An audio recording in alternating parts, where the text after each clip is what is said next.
The general sat and the lines on the map moved from side to side. And welcome to Shift+F1, a podcast about speedy race cars. A little Pink Floyd for everybody in honor of the British Grand Prix and the much discussed lines of the track in Austria. I'm Drew Scanlon. Joining me, Danny O'Dwyer. How are you, Danny? I'm great. Big fan of track limits. Big fan of the British Empire as an Irish guy. Can't get enough of that. So very excited. No, Silverstone's a fun track. I've been there myself.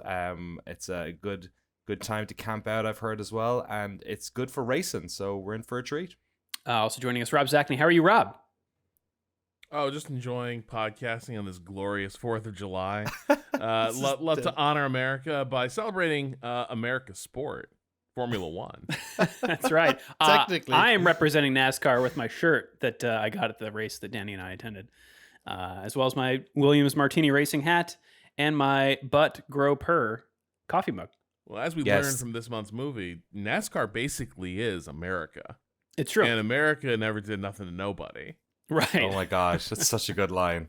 Yes. Immediately after this, we are recording our Patreon exclusive podcast for Logan Lucky. So this is just going to be a fun morning. Sure is. Welcome to this podcast if you are new to it. And if you're new to Formula One itself, we would recommend listening to our preseason primer episode that assumes no prior F1 knowledge for all you Americans out there. And explains how the sport works and who everybody is. So if you'd like to go back and listen to that, it's episode 216.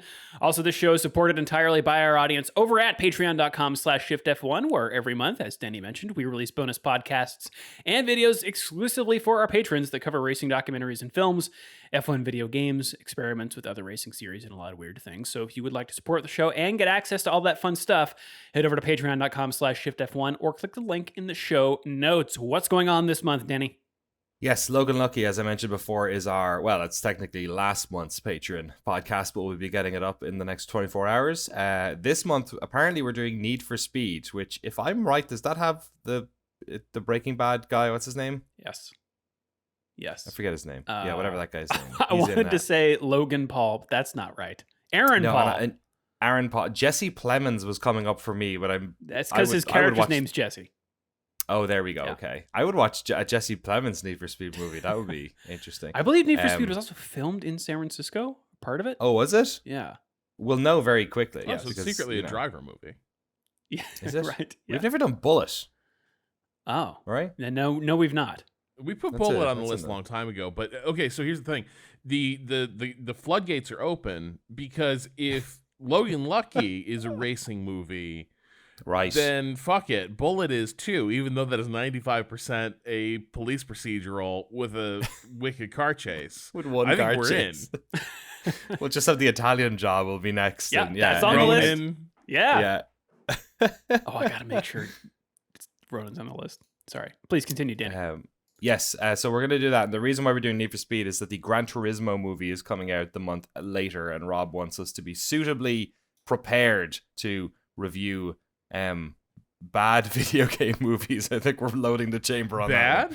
Bad? Oh, I'm sorry. I thought I was on a podcast with my fellow Harbor Masters. we're all gonna show up and support our boy David Harbour.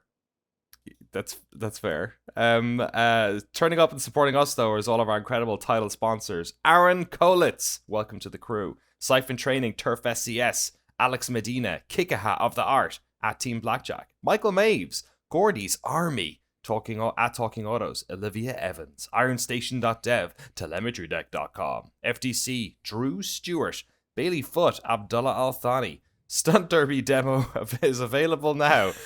I love how Jason changes his name every time to something that helps us out. I appreciate Love it. Abraham Getchell, The Space Above Us, Bunny Crimes, Snigs, Alex Goucher, Max Faltar, Circuit Demon, Troy Stammer, Umberto Roca, William Rumpf, Irvine Clinical Research, and Lachlan the Maddened Man. Thank you all. Fantastic. Oh, and Jason Kelly. There was a page break there that caught me out. You get your own page, Jason. Congrats. Google Docs has started trying to remind me, you don't have to have page breaks. It's the internet, man. Like, what are you going to print this? And I'm like, no, I need these pages. Yeah, me too. Wow. My old world brain. It's like people who are like, when keyboards, I remember there was people who were using like digital, like computer keyboards and would still swipe their hand left to right. What? Yeah, as if they No. were doing a Really? typewriter when they. Yeah. Incredible. Yeah. Well, the podcasts don't get much more stacked than this. Not only Oh is my it a God. back-to-back post-race and pre-race episode, but we've got a sprint to talk about here. So let's jump right into it. The sprint grid was set, well, I don't know. I guess I've forgotten how we've even done this. I'm going to go sprint first and then talk about qualifying and then the race, even though they didn't happen in that order. Fair. That's totally fair. But so in sprint Q1, the first qualifying session of the shootout, Sainz had a brake-by-wire issue, which, if you're unfamiliar, when the drivers hit the brake pedal, not only do the mechanical brake calipers try to stop the wheels, also that sends a signal to the engine to do engine braking. But because that wasn't working on his car, only the mechanical brakes were working, which is not enough to stop the car. And so he came into the pits with smoking brakes. They had to scramble to fix that, and they sent him back out with one lap to do, and he went fastest in SQ1. Pretty awesome effort by Sainz. Clutch. Yes. No, the clutch was fine. Hamilton had a time deleted in the not the first, but certainly the first that we're talking about, the track limit fiasco that will unfold over the weekend. So he lines up in 18th for the sprint. Leclerc had a 3-place grid penalty for impeding Piastri in SQ1, and then on to SQ2. Russell had a hydraulic failure, was unable to set a time. And then Hulkenberg had a weird moment in the pits where he ran over one of his own tires and bounced up in the pit box. Thankfully, nobody was hurt. Yeah, I was trying to rewatch this to see, was this the pit person's problem? I think or was this so. Yeah, it seemed like they were hanging the tire out there, and he obviously, took a sharp turn out of his box to get going. And we've seen that before. When tires hit tires, it's just chaos. Yeah. When a car hits another tire, it's just like anything goes. And that is true on road cars and in F1. So thankfully he was all right, and also the floor was fine because he left really high. Yeah, he did. Well, the sprint lines up like this. Max Verstappen on sprint pole, or whatever it's called. Sergio Perez right behind him. Front row lockout for the Red Bulls on the sprint. Not so in the race. Lando Norris in third. Nico Hulkenberg in fourth on the medium tire, no less. Lando doing well with McLaren upgrades, and Nico Hulkenberg doing well in the Haas on that one lap pace that they have been. I think this is. We'll get to qualifying, but he does pretty well there too. Carlos Sainz in fifth with that fix for his brake-by-wire coming at the last second. Fernando Alonso in sixth, Lance Stroll in seventh, Esteban Ocon eighth, Charles Leclerc in ninth, Kevin Magnussen in 10th. Behind them, we've got Albon, Gasly, Tsunoda, De Vries, Russell, having not set a time in SQ2. Zhou, Piastri, Hamilton, Bottas, and Sargent. Danny, do you want to take us through the start of the sprint on these wet conditions? Yes, they're all mostly, I'm not sure, on inters. I think all. As they start off. It's not actively raining, but the track is, I would call it wet, not damp. So they're expecting a bit of spray and a bit of tough conditions for these early turns. Verstappen gets away good, but Perez gets a better jump on him, and Perez goes up the inside of Verstappen and gets ahead of him in front of as they enter turn one, and is now going up the straight in the lead. Verstappen attempts to overtake him up the inside, and Perez leaves not enough room. He does not leave a car length for Max on the right side, forcing Verstappen to put two of his wheels and a lot of his car in the grass, which at the start of a wet race, sounds like an incredibly dangerous thing to happen. He manages to get it back on the track and not lose much speed at all. They're both racing up until the braking zone at the top of what is turn 3, up at the top of the hill, and Verstappen throws it up the inside and just can't brake. He can't get the car slowed down fast enough. He locks it up. He's kind of out of control. In so doing, he basically parks in front of Perez, so slows Perez down entirely. The biggest sufferer of this is Lando Norris, who doesn't sort of realize what's happening and doesn't turn in. The cars are I'd say, what's the word? They really don't want to take this corner tight because it's got a high apex, and you basically go up and over, and to get enough traction coming out of this corner, you kind of want to sweep through the middle of the apex to get enough momentum. But he kind of hesitates, and he ends up stopping behind Verstappen, which allows Hulkenberg to overtake him up the inside, and Lando tumbles down the order as people take that exit road, as it were, that's appeared. While that happens, Perez drives up on the outside of the corner and gets a good release. Verstappen gets a good release ahead of him, and now they're battling down into turn 4. Verstappen's ahead and Perez is behind him. And as they get down into that braking zone, Verstappen, if the first one was accidental, this one was not. Verstappen hangs Perez out on the outside of this turn, forces him out there, and then turns in last second. And this allows Nico Hulkenberg, who started in 4th, to overtake Perez into the start of the next section as they tumble downhill. So it's a great move too. It's on the outside as they're running down the hill in the wet. Really impressive. Yeah, and it shows us it demonstrated how there might be lots of places to overtake on this track, even though it's only got like 7 corners. Yeah. This could be a fun race. Yeah, well, sadly, as we know, the Haas cars aren't great on race pace, and Hulkenberg is soon passed back by Perez on lap 12 and Sainz on lap 13. Around this time is also when there's a great little battle between Ocon in 8th, Leclerc in 9th, and Norris in 10th. Norris having, like you said, Danny, dropped way back. Norris trying to get around Leclerc while Leclerc is trying to get around Ocon. Lots of challenges through the middle sector as we don't get DRS enabled for about half of this race. Right. Eventually, Leclerc does go wide on lap 16, and Norris is able to sweep up the inside. Lap 16 is also where we get Russell in 12th, gambling by switching to slick tires as the dry line appears on the track. Remember, they only get points for 8th place or higher in the sprint. Lap 17, Hulkenberg's getting passed left and right, so it's decided that he should also try slicks. A lot of others outside the points also try it to see if they can get a jump on those folks at the front who don't want to pit and cede track position. It is a tough one, though, because it's only a 24-lap race. In the end, though, it does work for Hulkenberg as he passes the intermediate runners of Norris and Ocon on the last lap to take 6th behind Alonso, who was, when Hulkenberg pitted, getting ready to pass him anyway. So that turned out pretty well. Although I felt bad for him because he thought one more lap, and he was making up like half a second a lap on everyone. Yeah. So he felt like, he was going to get them. Like one more lap and he'd probably overtake both of them as well. But that's the margin we were looking at with this 24-lap encounter. Yeah.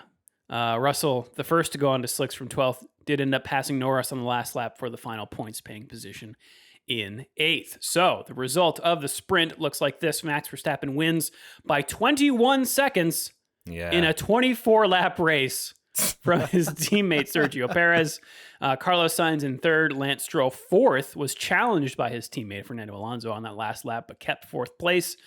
Fernando Alonso comes home 5th, Nico Hulkenberg in 6th. Esteban Ocon just stays ahead of George Russell as they have a photo finish at the line. Yeah. Ocon ahead by 0.009 of a second.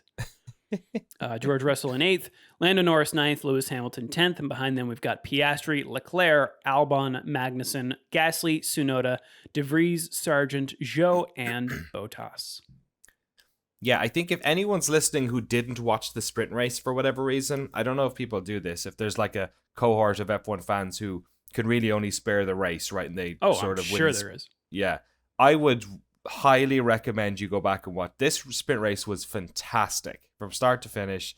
There was so much overtaking and interesting spots. The track evolution was there. Mixed conditions always make stuff compelling as well. And yeah, it was just like, I guess my prediction of Max running away with it was there, but I didn't expect a track with so few corners to give us so many different places to over. Like them hanging it out around the outside of that turn 5 or 6 or whatever it is was like every time was enthralling because there's so much to lose there because it's one of the only parts of the track where they do have a big chunk of gravel right next to the road. All this runoff is part of the reason perhaps why there's so much of this track limits shenanigans. But we'll get to that in the race, I guess. Yeah, well, it props up in qualifying too, because over the course of Q1, 2, and 3, 47 lap times are deleted, leaving us with a grid for the race that looks like this. Max Verstappen on pole position. But behind him, Charles Leclerc in second and Carlos Sainz in third. Lando Norris came fourth, this despite only running 17 laps in practice before going to qualifying. But like we said, big upgrade to his car this weekend, although I think his teammate Piastri still running the old spec. Lewis Hamilton will line up fifth. Lance Stroll out-qualifies his teammate Alonso for the second time this year. Will start sixth. Fernando Alonso seventh. Nico Hülkenberg will start the race in eighth, his third straight Q3 appearance. Way to go, Nico. Pierre Gasly in ninth and Alex Albon in 10th. Behind them, we've got George Russell, Esteban Ocon, Oscar Piastri, Valtteri Bottas in 14th place. He had a spin in Q1, but made it through to Q2. Sergio Perez will start 15th. He was second fastest in Q2, but had all 3 of his fast laps deleted due to track limits. This is the third time in 3 races he has failed to reach Q3. It was crazy. Yes. And watching it live was nuts because, like, you could see it. Like, it was like, this is the moment. You got to do it now. You got to do it. Get your bank lap. Do it. And he went wide again. And it was like, oh my God. That's like unacceptable. And like, yeah, so imagine the twin realities of Hülkenberg getting into Q3. What was it in the past 5 races or something like that? Last 3 races. 3, and Perez hasn't gotten out of Q1 in 3. And you're like, put Hülkenberg in the Red Bull. Let's go. Perez did get out of Q1. He got to Q2, but he did not effectively set a time. His time was 2 minutes 6 seconds because it was one of his like warm up laps. It was the only one that counted. Yeah, a little bit off the pace there, Checo. Yuki Tsunoda in 16th, followed by Zhou Guanyu, Logan Sargent, Kevin Magnussen, and Nick De Vries. Magnussen and De Vries both made changes to their car, so they were required to start from the pit lane. But they were in the back anyway. Danny, do you want to take us through the start of the race?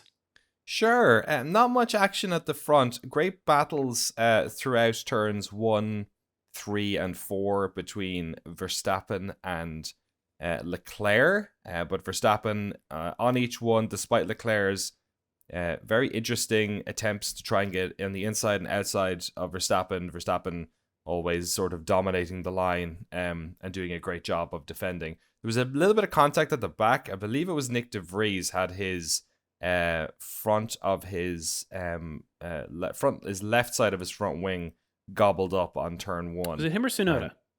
Was it Tsunoda? I thought it was Tsunoda. Oh, you're right. It was. Sorry. I just got wrangled because De Vries ended up last on the grid. But he ended up... yeah, so you're right. So that explains what happened then on turn 4, which was that Tsunoda went straight coming down that downhill right-hander, a spot where lots of people in Formula 2 and Formula 3 also lost it. And he ended up taking the gravel road, which is just on the outside of the circuit there. And aside from that, there wasn't all that much. There was no major incidents like in any of the races. And off they went. Yeah, so thankfully for Tsunoda, he does make it back on track, but we do get a brief safety car for Debris. They go through the pit lane a couple times, but they do get back racing pretty quick. Lap 13, Hülkenberg pulls off the track with a power unit issue, has to retire. This brings out the virtual safety car. Bummer for him and Haas, because they were doing relatively well this weekend. But the virtual safety car tempts most teams, including the Ferraris, which is odd. I should say tempts them to pit because the Ferraris had already passed the pit lane when the VSC came out and thus have to do, almost a whole other lap to come in. Red Bull cars, however, timing. Do not. Sorry, Danny, what? Yeah, it was bad timing for them. It was they were anticipating it, you could tell, but they had well cleared the pit lane entrance. They were on the start straight when it happened. So even like, was it Hamilton, I think, was behind them, and Alonso and Stroll, they all just dove in like last second. It was super like, oh, we're going in. I think it was Hamilton and Norris were the first 2 in. Yeah, well, Verstappen stays in first, having not pitted, while Perez, having moved through the field from that 15th place to 9th by lap 13, inherits third behind Leclerc and ahead of Hamilton, who themselves did pit. Speaking of Hamilton, the main talking point of this race, as we've said, is track limits. Drivers, it seems, throughout this race cannot keep it inside the white lines, especially those last 2 corners. And the way the penalty works is you get warnings for the first 2 infractions. And then on the 3rd infraction, you get a black and white flag, which is your final warning. 1 more, and you earn yourself a 5-second penalty. You then have to serve that penalty at your next pit stop. So when the car comes in, nobody can touch it for 5 seconds. But if you don't make a pit stop after you get the penalty is then applied to your race time. And you can accrue more of these. If you Once you've done that, you're back to 0, and 3 strikes, you're back up at the plate again, and 3 strikes and you're out next time. Yeah. As well. By lap 17, though, Hamilton has already earned himself a 5-second penalty. Can I mention one last thing about the pit stop for Ferrari? So because this is a virtual safety car, those are extra tricky and extra tricky to do late, because a safety car, you always know that it's going to end at a certain point. It's not going to end when you drive into the pits, but a virtual safety car can end at the drop of a hat. They have a little bit of a heads up as to when it's going to happen, but it's only 10 seconds or something like that, I think, that they alert the teams. So unfortunately for Sainz, as he's leaving the pits, the virtual safety car ends as he is exiting pit road, which allows Norris a bit of extra RPM to get ahead of him, which is why he was up until lap 19th, I think. So Ferrari, in weeks past, we've criticized their pit stop strategies. This was very much them just getting the opposite of whatever the rub of the green is. Yeah, well, Sainz did not have such a great time. He was 3rd when the virtual safety car came out, but rejoined in 6th. However, he made quick work of Norris at turn 3 on lap 17, who was on hard tires while Sainz was on mediums. Sainz then closes up to Hamilton, and 2 laps later attacks him, taking 4th place. And then a lap later after that, lap 20, he catches Prerace and passes him in the same spot that he got Hamilton. Some really great work, I think, from Carlos Sainz in this race and in qualifying. Lap 25, Verstappen pits from first, ceding the lead to Charles Leclerc, breaking his streak of 249 consecutive laps led. That's wild. Yeah.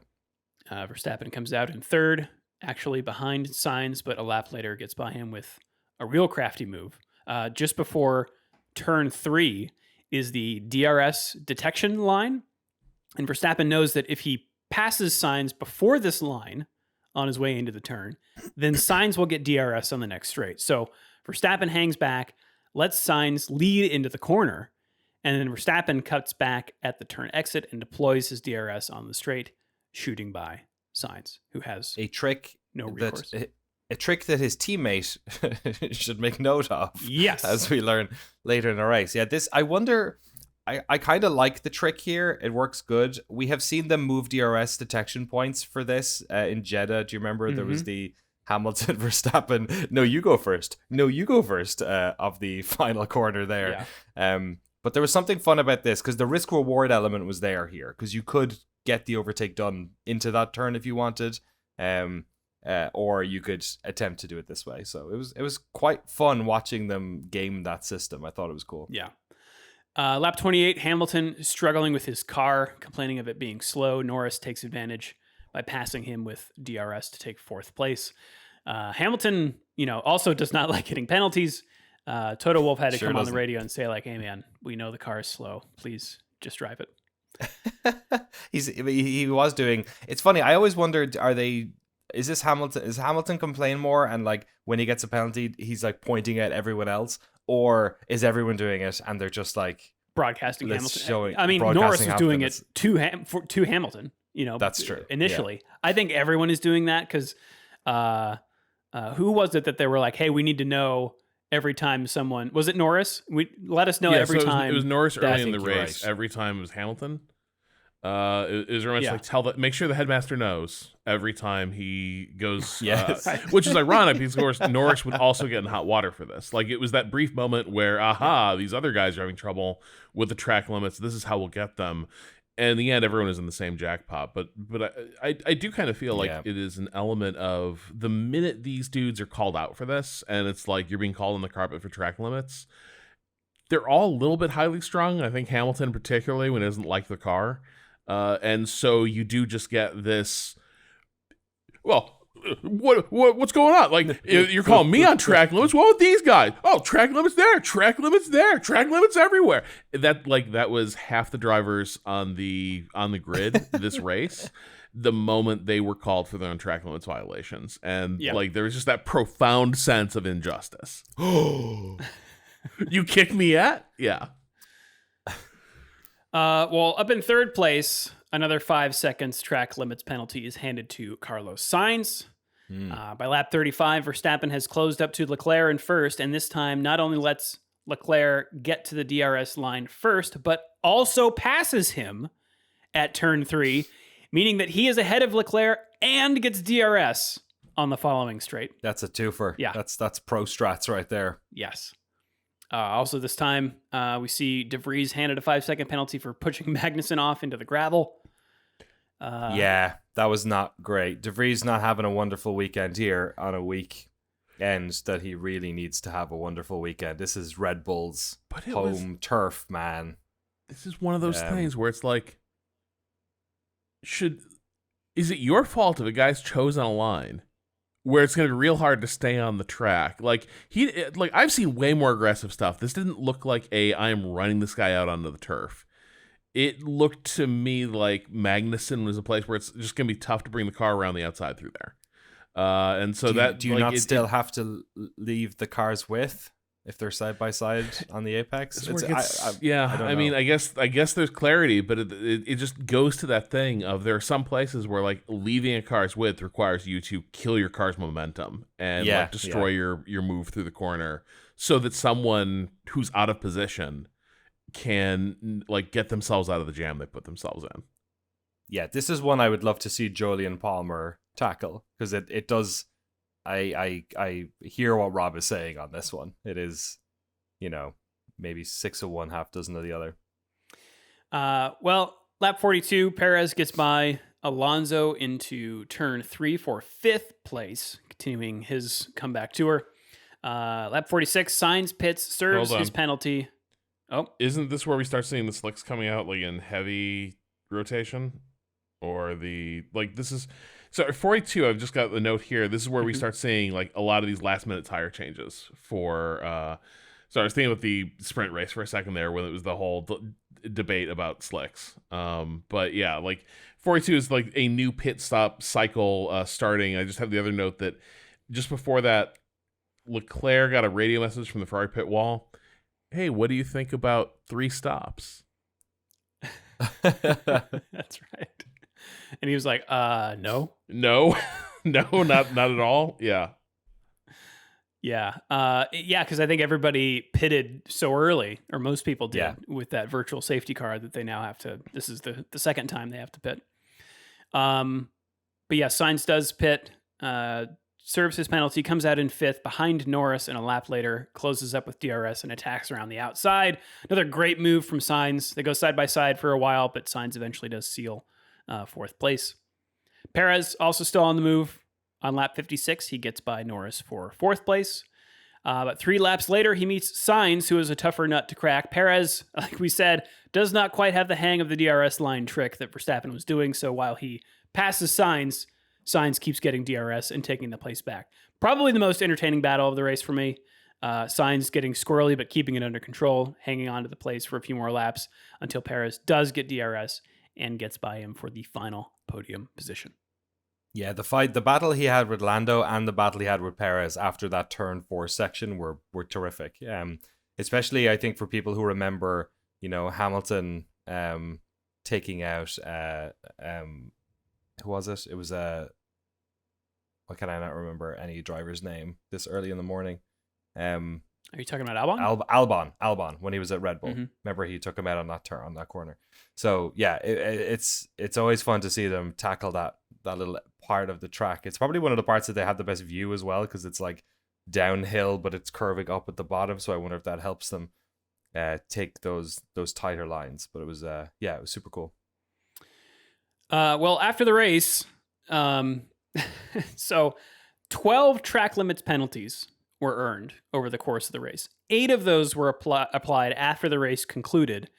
And if I'm reading this right, some of them only after Aston Martin lodged a protest saying that there were more drivers that should have had penalties. And so the stewards upheld that protest, went back and made sure to, I guess, look at every track limits infraction, of which I think there were like 1,200 over the course of the weekend.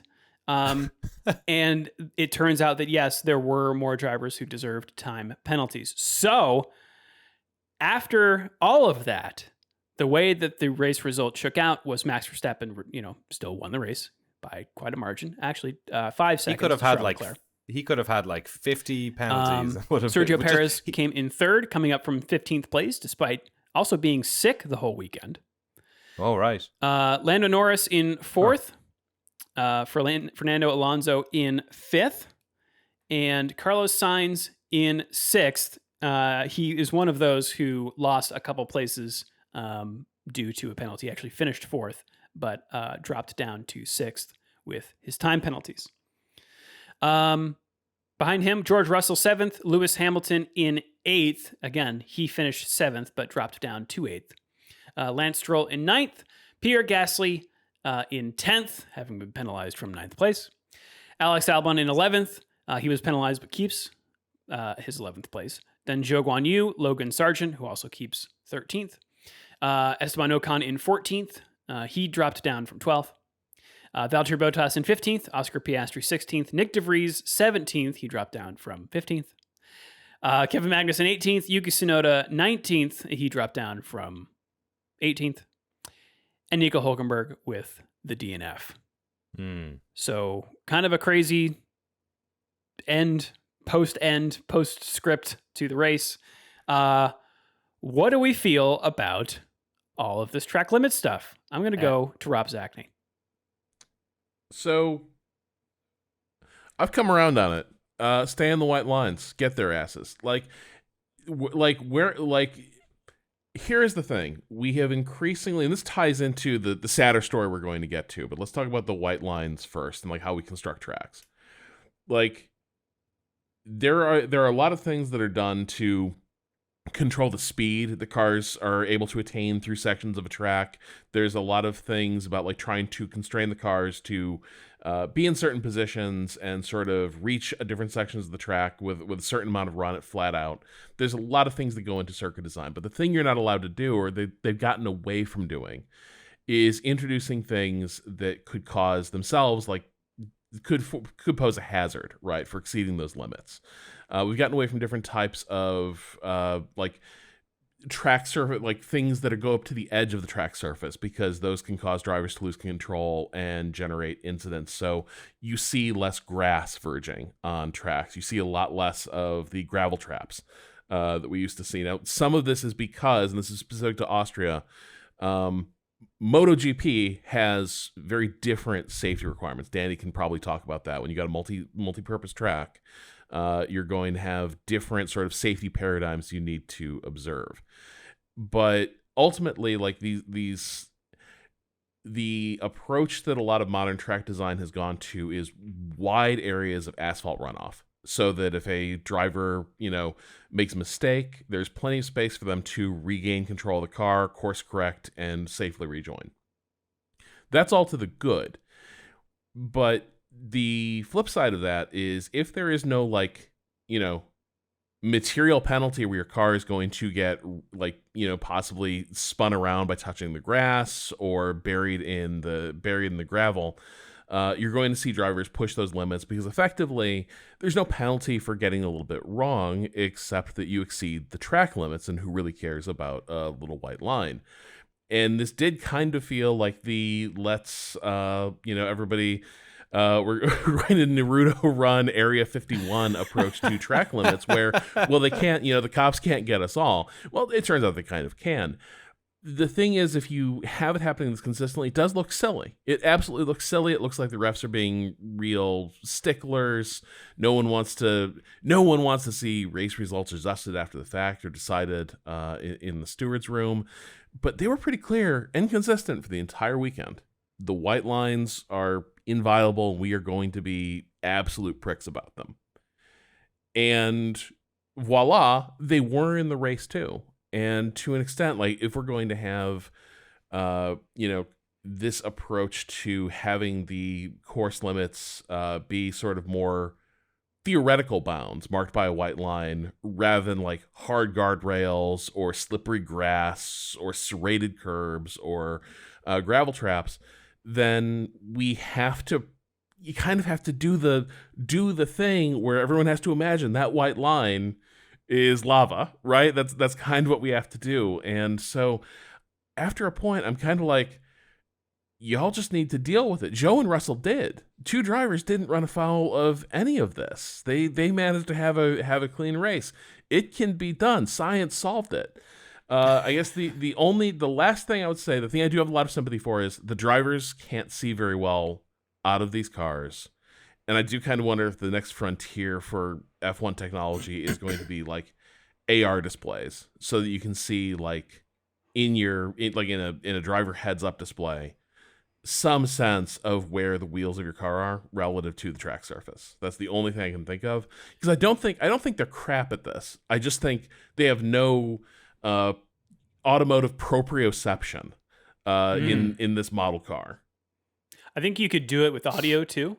You could make it like a metal detector, where it like it gets louder or higher pitch the further you get or closer you get to going outside the white line. It's like a stall in an airplane. Right. Yeah. That'd be even more sports anime, right? Because now your F1 car would be like, it'd be like Top Gun. You'd have like tone and lock and shit like that. Yeah. Yeah, Rob, I am 100% with you. I think all of the tone, especially in like motorsports reporting after this, is all like, it's farcical. And they're quoting drivers saying like, I think it was Verstappen maybe or Russell was like, grandma doesn't understand this race. Apparently grandma still can't grasp track limits. Yeah, I'm kind of sad that Martin Brundle wasn't there this weekend. It was Anthony Davidson on color commentary for the Sky feed, because Martin Brundle has been beating the track limits drum for a long time. And both him and Anthony Davidson were just like, or Croft and Anthony Davidson were just like, wow, it's all over the place. I can't believe this. And Martin would have just been like, yeah, penalize those dudes. Danny, what are your thoughts? Yeah, no, I agree. I don't have all that much to add. I'm for it. It added a dynamic nature to the race as well, which I think benefited viewers. You know what I mean? Like, I think it's funny. It's like yellow cards. It's like yellow cards in football where they have to be careful, and now you're watching them trying to be careful, and that has to be part of their decision making, which I think is super important. I did want to mention one last thing. Just while everyone else was scrapping about track limits and worrying about all that, Max Verstappen went and pitted on the final lap to get the fastest lap as well, right? Which considering the window was, if they had a dodgy pit stop, he would have lost the lead to Leclerc. But I thought that was pretty boss mode of him, in fairness. Danny, real quick, I am curious, what specifically is the thing that would be good for car racing that they don't want to do in motorcycle racing? It's gravel. It's the gravel is so much more prominent, and the reason is because it's slowing the drivers down. But why is it so bad? Why is it a safety hazard for motorcycles? Not having gravel or gravel, I guess. It seems like the issue is they don't want to add more gravel traps due to the fact that MotoGP rides there, and I guess I didn't in my head. I'm like, it would still work as a momentum arrestor. It would, but I think in I don't have a proper answer. I would surmise that it had something to do with one of the things they've always wanted is making sure the drivers are sliding on their backs. That's why they have that unit on their back. That's also it's like a little airbag. And I think if you add gravel in, you might be like twisting legs and flipping people over a bit more. The bike stumble bike too. More easily too. Yeah. Okay, then yeah. All right. Well, that's Australia. That's Austria. Sorry, there's a lot going on here. Finally, it happened. Yes. Somebody. Well, from Austria, just up the road to Spa, Denny, for some sad news. Yeah. Right after I got wind of this right after the sprint race when they interviewed Lance Stroll. Tragically, we lost another young driver this weekend in Spa, 18-year-old Delano Van Toff, who was racing as part of the Spa Formula Regional Series, which was a support race for the 24 Hours of Spa, which was on this weekend. I don't want to get too much into the specifics of the crash. I think to get an idea of it right now is actually impossible based on video feeds. During the race, it happened sort of in the background, so it wasn't really broadcast, and there are footage out there from spectators if you want to go down that sort of grim road. But the reason we're bringing it up, obviously, aside from the fact that this is a tragedy for the motorsport family, is that this did happen at the top of Eau Rouge, or at the top of Radion. And this is obviously something that we've talked about for years. They have reprofiled, they've reprofiled that corner in recent years. We are but 4 years away from the tragic early loss of life of Antoine Hubert, who died at the top of that track, having lost control of his car and was collected by someone. And by all accounts, this was another crash where somebody was collected and crashed into at the side of the car, which is the most dangerous part, especially the smaller cars. I think their safety cells are probably not as robust. And also, it's the second time it's happened to a young driver on a tricky part of the track. The other thing I should mention is that this was wet. I was watching the start of it, and I was watching these younger races. Like if you watch F2 and F3, you will be struck by how many cars are driving. There's not 20 like in F1. There's often over 30 driving, and we know that this is a part of the track where you have a blind turn. Eau Rouge is generally the turn at the bottom of this part, and then Radion is the sort of the up over the hill part. It's somewhat blind as you're cresting that hill, but when you're adding spray into the mix, it's very, very blind. And I was actually, when I was watching it, and I was like, these drivers are a little young to be doing this, maybe. I don't know.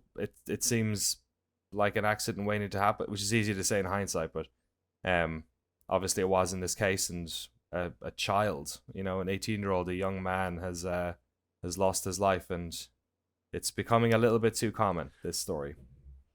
Danny, there's my immediate reaction to this is they have reprofiled Radion and Eau Rouge with runoff to prevent this, and it appears it wasn't an Hubert-style accident. It was from what we can see, something different happened. It looks like this might have happened closer to the Kemmel Strait, but it looks like the incident begins to unfold at the top of Radion.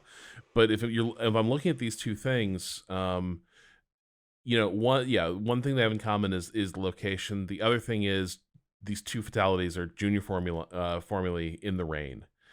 And the thing that really shocked me is that this happened on a restart. They were doing a restart to finish a race under green with I think just a lap left. Verstappen made this point that why would you restart in those conditions? Why do a standing restart at Spa of all places in these conditions? And looking at the footage, once again, I have this thought with a lot of just places where I see them running in the rain. I think we've talked about this a few times.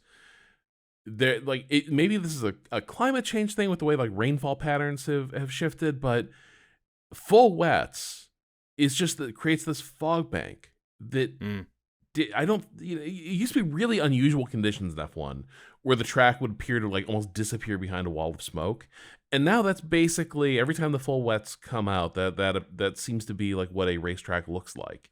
Yeah, and I know it always looks worse in the stands because you're shooting down through the spray, but I look at that and I'm like, if the corner's even a little bit unsighted, now visibility is going to be basically nil. With all the spray, and so I think there's a lot of factors here. But I think predominantly the first one that comes to mind is these restarts to finish races, when the tag ends of races, in tricky conditions like this, especially in junior formulae, which, by the way, I don't want to make it sound like this is just a experience thing, like, it's a skill issue that younger drivers get into this. So there is skill and experience involved. Every driver in these earlier series has an incentive to run bigger risks because all of it is auditioning for the jobs they want. All of it is a trial to prove that you have the stuff to move up to the next rank of motorsport. And so, like, I think it's almost even more dangerous to set these drivers loose in tricky conditions, because all of them, especially with like all points on the board with a end of race restart, all of them are incentivized to push right up to whatever they think their edge is, and maybe a little past it. And I think I remember when you would often hear older drivers talk about how younger drivers drove and how they weren't big fans of the risk calculations that a lot of younger drivers in F1 were making.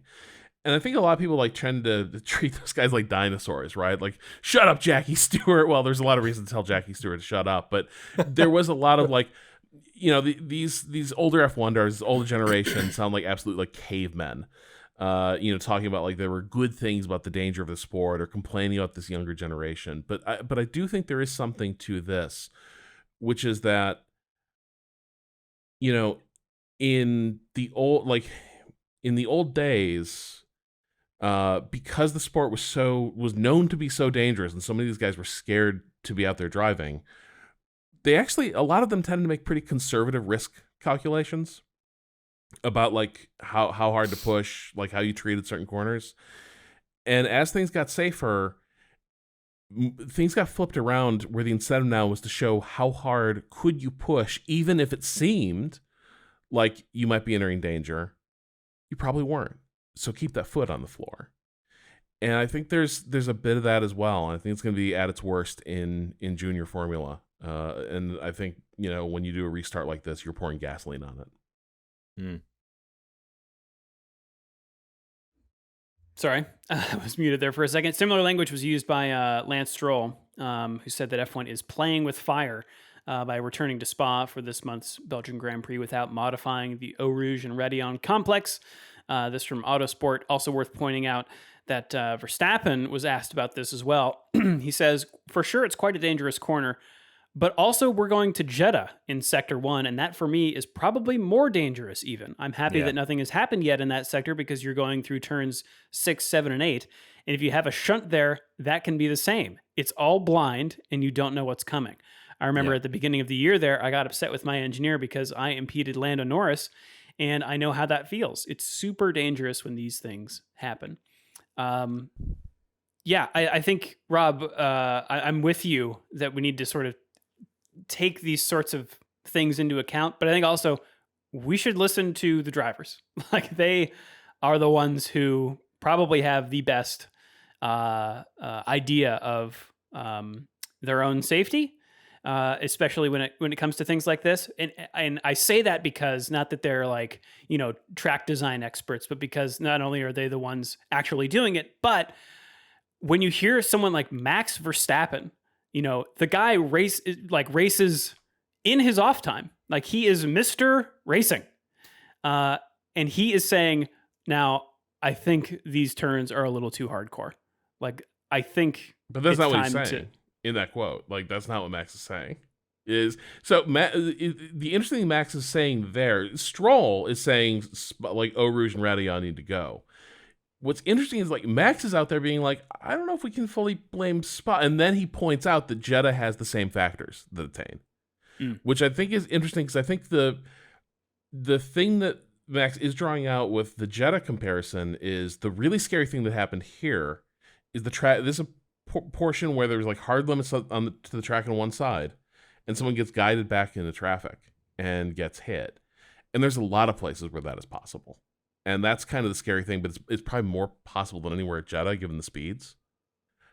So I don't know. It's like, I think in some ways, this is a, this is a sort of accident that it happened at Spa, and there may be something to that. There probably is something to that corner, but this specific incident also seems like something that could happen alarmingly in a lot of places. I was thinking about like Indy 500. We had that tire launched into like just past the stands, but also the incident that launched it. If that had been a broadside collision, Oh yeah, we're having another conversation like this. I mean, Alex Zanardi, yeah, right? That's as well. It's not as bad as it gets. He had his life, thankfully, but like that type of crash, at that speeds with those cars, would you get broadsided?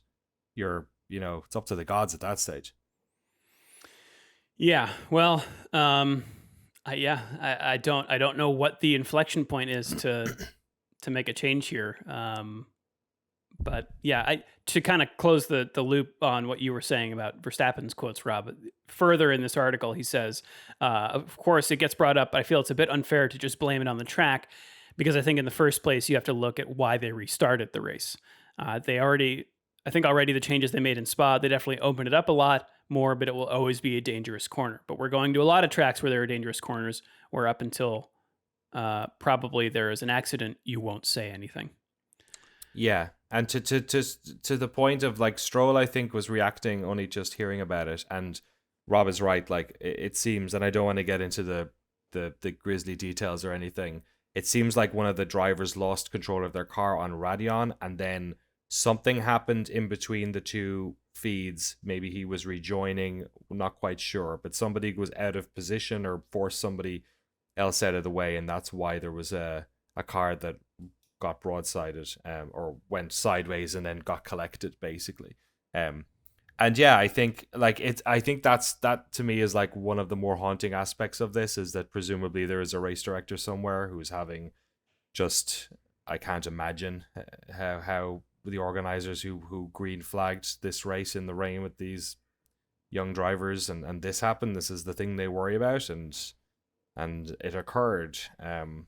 Maybe everyone feels like that turn is safer now because they did such a massive job on it, and it was a long time coming. And so, yeah, but I'm with Rob on I think the factor here that plays it up the most to me is the rain. When I watched the feed and I saw how wet it was, I was like, wow, they let them drive in this as well. This is nuts. And I hadn't even realized it was a restart, which seems to really push it out there. My last thought would be, they used to have a starting grid at the foot of Eau Rouge. They used to have a starting grid on that part. Of the straight. Yeah, and I do wonder if you insist on these restarts, if you restart them up that straight, so they don't have the entire run from La Source up to Eau Rouge and Radeon. Do you cut the speeds enough that if incidents are happening, they're lower speed? Like, you would still get probably a big pile up as people get it wrong, but at lower speeds, that is bits of carbon fire being shorn off, maybe another red flag to clean things up, but it is not a, full tilt, rolling disaster up Radeon into the Kemmel Straight. That's my only thought. But I do think like the decision-making paradigm around these restarts needs to shift. Like, I didn't like it in dry conditions in Australia, with the light being lost. I didn't like it at Indy when they appeared to be generating multi-car accidents via restarts, so we could finish, have a dramatic photo finish. I think there is Dre Harrison made this point, on an article he wrote. He's part of WTF1 now, but he sort of pointed out that there's a mania now in motorsport to have things like they got to finish under green, don't want to finish under safety car, don't want to finish under like waved yellows. And it's like, man, there's a lot of times when that's just the lesser of two evils. Yeah, it works so well in 2021. All right, let's move on to Silverstone. Danny, why don't you take us through the track? Classic track, the most classic track you can get. This is where the first ever Grand Prix happened in 1950. Silverstone is based on what used to be a fairly common setup for racetracks in Europe, which is the sort of triangular airfield, the beautiful World War II airfields that popped up everywhere when people realized they could shoot guns out of airplanes, or strap guns to airplanes. So you're looking at like a sort of triangle of runways, as it were, and that ends up being the skeleton on which many racetracks have been built. Silverstone, arguably the most famous and well celebrated of those. Silverstone is very different to Austria. First of all, it's flat as a pancake, so there are no issues of cresting hills. There's no issues of driving up and dodgy apexes. This track is pretty much, there's a little bit of topographical change in sector 3. You're doing a little bit of climbing earlier in the lap, and you kind of come downhill towards the paddock, but generally it's super flat. It's also got lots of turns, or 18 turns here, as opposed to I think Austria technically has more, but it really has 7. All of the turns in Silverstone are turns. Some of them are hard braking zones. I would say 2 of them, and the rest of them are mid or high speed turns. There's a lot of flat out turns here. There's a section called Maggots and Beckets, which is a bunch of super high speed left right turns, which are a lot of fun. There's Cops Corner, which is high speed.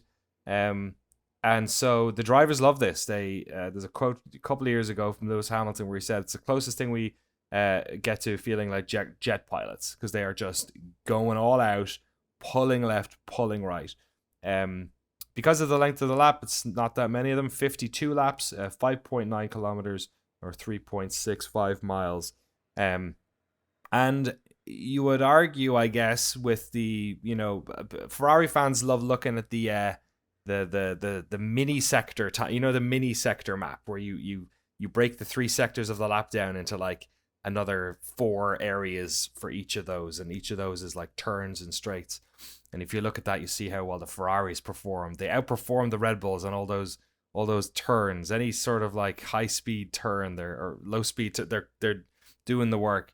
So this is a track in which maybe the gap won't be as dramatic. Famous last words for me, but there are cars that will perform better here than they will in Austria. I'm sure Mercedes will be happy to be here. I think Ferrari will ride well here. Yeah, hopefully it'll be a fun race. It's usually pretty exciting here. It's a good track to watch. It's very viewable. It's a great track to go to, I've heard as well. Yeah, I guess also the other thing now that's hanging over every race is the weather, because we keep getting these mixed condition qualifying or races. So I'm interested to hear what we're getting this weekend. Yeah, well, on qualifying day, at qualifying time, which is 3 p.m. local, we look to be in the high 70s, around 76 degrees Fahrenheit, or 24 Celsius. Precipitation, 70%. Oh boy. Yes, That's indeed. a hot, and a little wet day. lightning icon from weather.com here. Let's see, We don't want wind. that. Oh, got some wind here as well. 13 miles an hour out of the south, or 21 kilometers an hour at qualifying time. So that could play a part as well. On race day, a little cooler temperatures. Looks like we've got 71 degrees Fahrenheit, or 22 Celsius. Precipitation, 25%, with wind a little lower at 10 miles an hour, or 16 kilometers an hour. So that was kind of what the weekend looked like for Austria. It's sort of still scattershot this far out, but it looks like chance of rain to impact proceedings. But as we head into the British Grand Prix weekend, we've got Verstappen leading the championship with 229 points. Behind him, Sergio Perez, his teammate, with 148. In third, Fernando Alonso with 131 points. Lewis Hamilton in fourth with 106. And Carlos Sainz in fifth with 82. His teammate Charles Leclerc in sixth with 72, tied with George Russell. Lance Stroll's in 8th with 44, Esteban Ocon in 9th with 31, Lando Norris in 10th with 24. Behind him, Gasly's got 16, Hülkenberg's got 9, Albon has 7, Piastri and Bottas both have 5. In 16th place, Zhou Guanyu has 4 points. Yuki Tsunoda and Kevin Magnussen are tied with 2, and Logan Sargent and Nick DeVries have 0. In the constructor standings, Red Bull Racing is on top with 377 points to Mercedes' 178. Aston Martin in third with 175. Ferrari's in fourth with 154. Alpine in fifth with 47. McLaren is in sixth with 29. Gene Haas and team have 11 points now in seventh place. Alfa Romeo has 9. Williams has 7. And AlphaTauri has 2. McLaren also will be running a special chrome livery for Silverstone. Shiny cool. chrome. Yeah. It's a Mad Max themed car. Yes, indeed. If you'd like to join the standings yourself, you could do so with our fantasy league. You can join it using the link in the show notes. This weekend, we have a 10-way tie for first. What? In the Austrian Grand Prix. Yes, I don't know how this happened. 10 teams got 508 points. That's wild. And That's they crazy. are Papaya Clown Shoes, MSA GP, Mike's All In on Red Bull, Cow 2 Racing, J-Lo. Wow, Jennifer Lopez, Yeah, amazing. Thanks for joining our league. Big fan of F1. Iñaki the Inventor, Gunther, I Barely Know Her. Is that the one you were laughing at before the start of the podcast? I'm getting to that okay. one. Green to Go 22, Forza Vincenzo, and finally, Fart and Grundle. Is that the one you were laughing Yes. at? That's good. Because I'm a child. Oh, that's good stuff. like You can the also Gunther send us one. an email if you'd like. shiftf1podcast@gmail.com or f1.cool/emails. You can also hit us up on the socials using the links in the show notes. That's us around the internet. Should we take it around the world of racing, Danny? Let's race around the world. Yeah. The F1 Academy is racing at Autodromo Nazionale Monza this weekend. What country is that in? Yeah, I don't know. Formula 2 and Formula 3 will be supporting Formula 1 at Silverstone this weekend. We have DTM, Danny. Oh, I love some DTM. Yeah. It's been so long. The Nürburgring at the Norrisring. The Norris Ring? Yeah. Is Lando coming? I love him. We also have the NASCAR Craftsman trucks at the Mid-Ohio Sports Car Course for the O'Reilly Auto Parts 150 at Mid-Ohio. Alrighty. Back to regular tracks. We want more street circuits. That's what we want. Did you guys watch that stuff? That was fun. People should go watch that. I did not. Rob, I know, has taped it. Okay. Curious to hear his I still thoughts. say things like Everyone I go taped check out it, the when highlights. Actually, I mean, I added it to my YouTube TV library.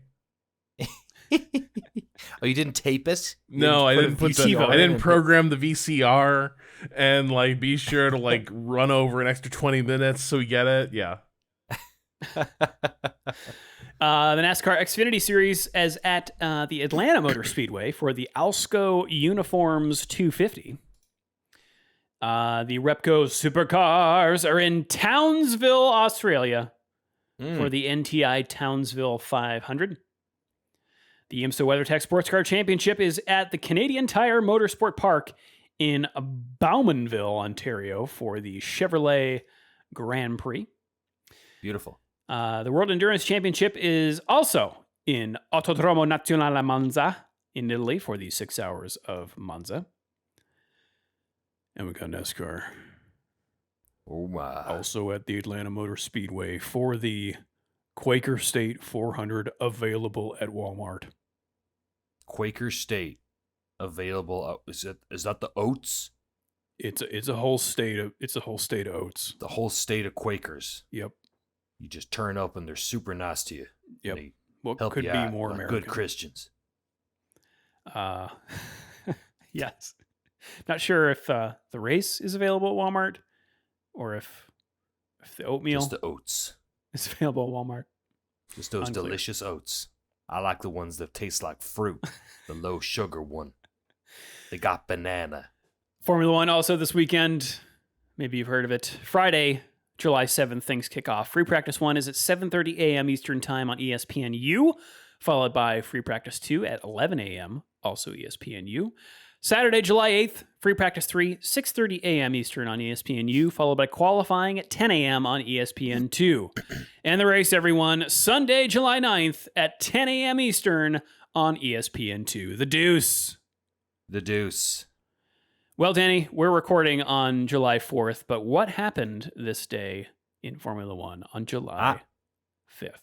I am breaking tradition, Drew Scanlon. Because of July 4th, I'm going to read today time of recordings one. Also, because ironically, although depending how you're looking at either this completely works because it's the British Grand Prix, or it's ironic that both of these stories are very English. And what better time to talk about that than on the 4th of July, the day where America wrestled away from British control. Is that what it's about? Yeah, it's mostly about fireworks, but that's there too. Okay, yeah. I'm a big fan of getting, no offense to all my beautiful British chums, or my English pals, but I'm a big fan of getting rid of the tendrils of their particular, as an Irish guy. But anyway, July 4th, two very British stories. The first one, this thing on July 4th, Bernie Ecclestone may be the scariest man in the F1 paddock, but out in the real world, not everyone is so reverential towards him. Today in 1996, Bernie and his wife, Slavica, I'm not sure how many wives ago that was, were mugged outside their luxury home in Chelsea Square, London. Unsurprisingly, Bernie was not willing to watch the two muggers simply walk off with their loot, and he challenged them and suffered a fractured cheekbone and had a trip to the hospital for his troubles. The thieves got away with a Rolex watch and Mrs. Ecclestone's diamond ring, rumored to be worth more than $750,000. Whoa. I would love to see Bernie Ecclestone try and fight some teenagers. Even back then, he must have been in his 60s. Oh yeah. God, if only look, living a highly surveilled society is bad. It's annoying for a lot of reasons, but I really wish there'd been footage of that entire mugging and Bernie getting robbed. Do it for the gram, Bernie.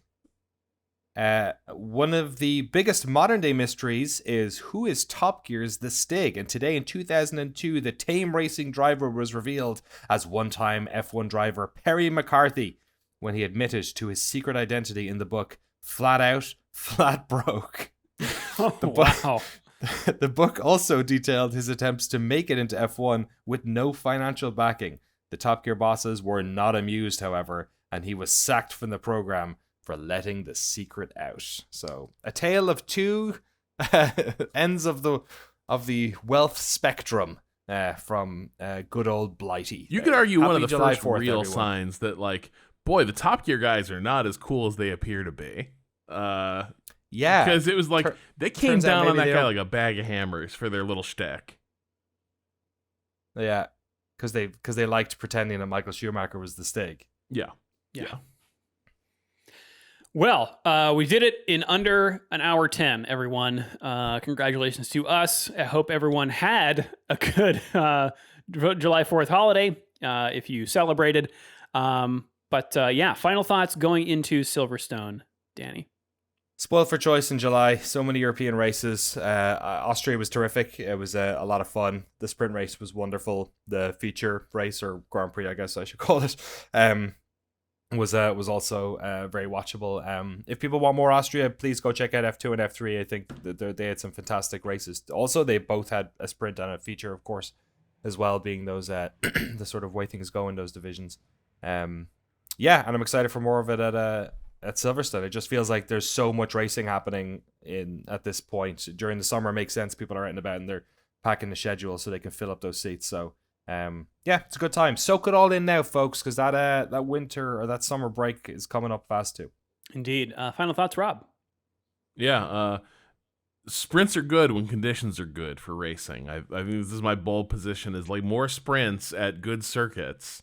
And if they should have a rule that if it looks like the conditions are gonna get tricky earlier in a weekend, or it's the minute you get that forecast for intermittent rain, heavy at times, mostly dry, you gotta clear the decks and be we're doing a sprint weekend. Sorry, everybody, practice 2 is canceled. All right, well, if you would like to support the show and get access to all of our bonus episodes and the official Shift F1 Discord, you can do so over at patreon.com/ShiftF1.